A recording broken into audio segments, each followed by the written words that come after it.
But you have like the biggest nuclear arsenal, and you're pushing for Armageddon right in front of everybody.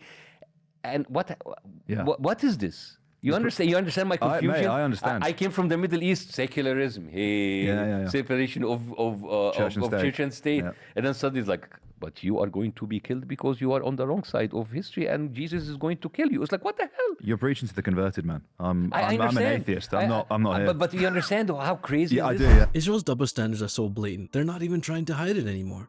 It's like watching a magician who forgot to pull his sleeves down. My name's Z. Although this debate happened several months ago between Bassem and Joe on Joe's podcast, I wanted to shed some light onto it. On one hand, Israel cries victim, and on the other, they drop bombs with impunity, all while Western leaders cheer from the sidelines. Bassem, the comedian who doesn't just crack jokes, he cracks open uncomfortable truths. In this conversation with Joe, you'll see he takes aim at the hypocrisy from evangelical mega donors shaping US policy to Britain's politicians bending over backwards for a government that wouldn't think twice about humiliating them. It's raw, it's hilarious, and it's a reality check the world desperately needs. Buckle up. This one's going to sting. I do. What do you think the point of difference is, right, in the States, comparing the States and Britain, right? I think in America there's much more of a political consensus, particularly when it comes to Israel, right? Particularly when it comes to Israel, the things you've just outlined and that evangelical tradition. And in the UK, whilst there is, particularly in the political class and the media class, that alignment, there is, I would say, a more divergent strand of thought, particularly within the political left, that is willing to be critical of Israel in a way that the American left perhaps isn't. Is that just down to evangelicalism? Is there something different happening politically in America? 80 million people in America are evangelists. That's a quarter of the population. So that's a huge mass. Yeah. And you know what is scary and crazy about it is that the Bible that they follow is the Scofield interpretation of the King James Bible.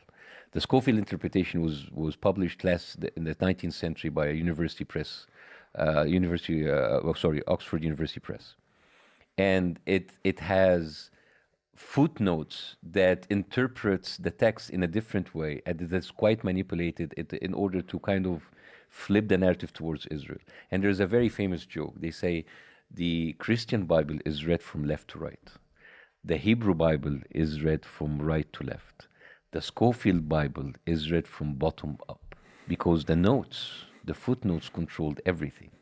So that actually found a huge, it resonated with the evangelicals in the South Baptist Church. And this is like people like, Jerry Falwell, John Hagee. John Hagee, he is the founder of Christian United for Christ. They have a $7 billion budget to to influence the candidates in the Congress. John Hagee gave $80 million from his own money, not his own money, because this is people in his congregation to Israel. And you find all of this. So part of it is religion.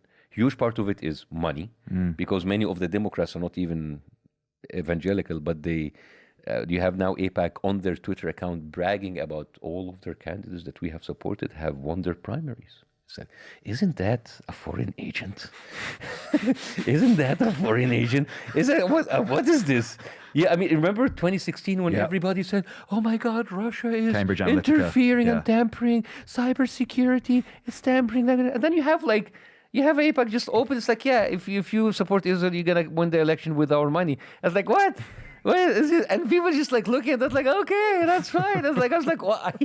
Am I in a barely? Is what I'm seeing is madness. You understand? And people are just like, okay, it's normal. And whether in Britain, I mean, I don't understand much of British politics. I cannot really understand the effect. Nobody. But there's one thing that happened in the beginning of the war, where Rishi Sunak, the prime minister, when he went to Israel, he stayed in the King David Hotel.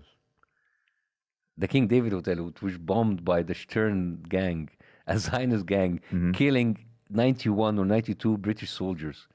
And Israel doesn't do anything by chance. This is a humiliation.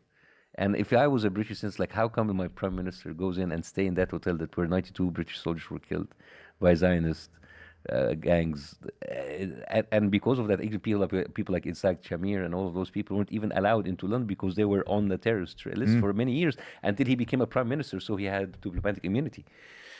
So you look at all of this, it's like, why do you accept that? How do you accept all of that? I mean, how do you live with that? It's just, as an outsider, I come and I say, is this for real? Am I the only one seeing this? Am I stupid? Or maybe I'm anti-Semitic and I don't know.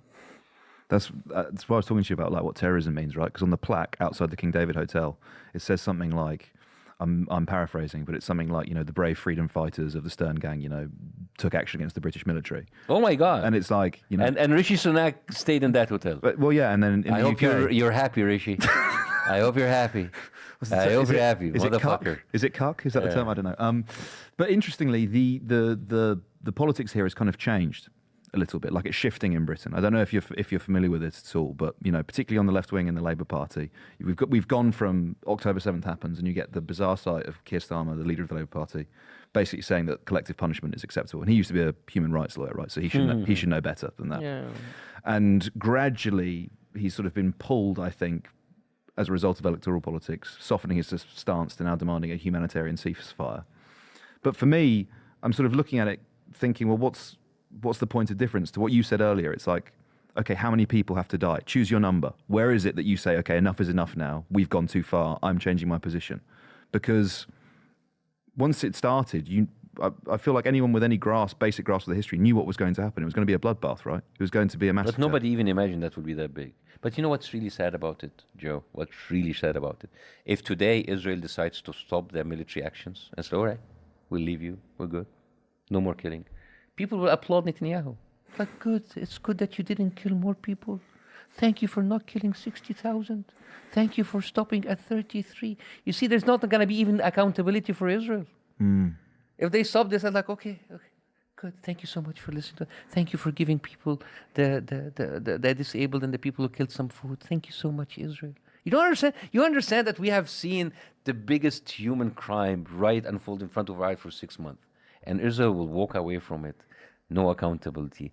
There's gonna be no consequence for it whatsoever. Then they're even getting more arms, getting more aid, getting more money, getting more support of the Western world. Even being applauded for killing not so much civilians. You see, it's just people are just like our screams like stop the killing. That is the minimum. That is the minimum that you can ask as human beings. And when it finally happens, whatever happens in the last 6 months, whether in the West Bank or Eastern Jerusalem or Gaza, will just go unpunished. What kind of message are we telling our children? That as long as you have the power, the weapons, the support of the Western world, the support of America, you can do whatever you want, and you will be even applauded by stopping short at a total annihilation. That is the message, basically, we're telling to our children. What kind of values are you instilling to today's generation? I think it's not going to end well for anybody. No. Interesting phrase you used there, right, which is Western support for Israel. And quite often we hear here in the UK, well, what does it matter if our political position changes? If we withdraw our support for Israel, what difference will it make? As if that kind of ignores the fact that we grant export licenses for weapons that go to Israel and then get used in Gaza. And I kind of wonder what you make of those arguments that international pressure can't change the facts of what's happening there. Why don't we withdraw our support to Ukraine? Yeah. If it doesn't make any difference, then it's just it doesn't bear engaging with. And the fact that you have like an evil player in the world, just like violating all the international laws and getting away with it, what kind of message are you giving to the rest of the world? How can you have a moral standing if anybody else commits war crimes if you're letting this happen? You can't. I mean, and the thing is, I said it before, I said Israel has corrupted the West morally for 100 years. You cannot come with a straight face lecturing us about morality or about human rights anymore. You can't. You can't just go cry about... Do you remember Charlie Hebdo? Yeah. 11 people were killed. Terrible. The world leaders collected into the streets of France. It's like, oh, Charlie Hebdo. And we changed our profile. Je suis Charlie. 11 people. Oh, my God. 30,000 people? They're collateral damage. Inevitable. It's sad. It's sad.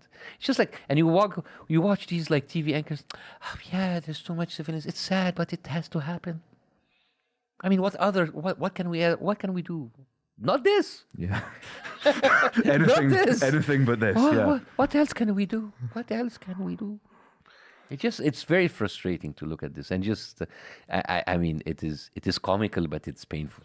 Okay, let's talk about that, because You talk about frustration. You've talked about how sad it is. I agree with both of those things. I'm also conscious of the fact that you've made me laugh multiple times over the course of this conversation, and not in like a rude way, like you're being funny.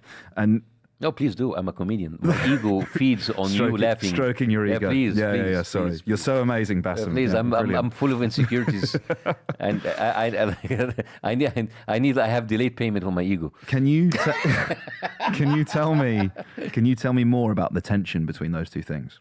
About sort of subject matter that perhaps even some people would say you shouldn't make jokes about that, or we shouldn't laugh about that. It's so serious, it's so upsetting that there is no humor, there is nowhere to laugh in there. Well, sometimes it's very difficult to, but like I didn't even attempt to make any jokes. What I did was just like I was just like repeating the talking points, like impersonating. It was like, oh, sorry, oh, please go ahead and kill Paul. I was just like I was just like speaking my mind of how I view these people, and it comes up comical because it is nonsense. Yeah, it's nonsensical, you know. And the thing is, I said before, they make you get so used to cruelty, you don't even know how to keep up. Like I'll give you an example.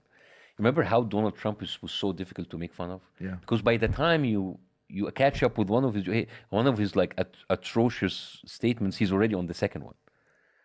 He said stuff like, "Oh, I grabbed them by the pussies," and everybody, "Oh my God, grab them by the pussies!" And then like 2 weeks later, I can go into Fifth Avenue and kill someone and shoot someone in the face. I was like, "Oh my God!" And then he moved, so it became normal. Normal. This is what Israel is doing. It's just like it's upping the cruelty, and just by the time you're now 6 months, we know you don't even talk about children starved to death, or people killing each other for flour. Or babies dying because there's no electricity in the incubators. We don't even speak about that because we forgot. Just like it's become so normal.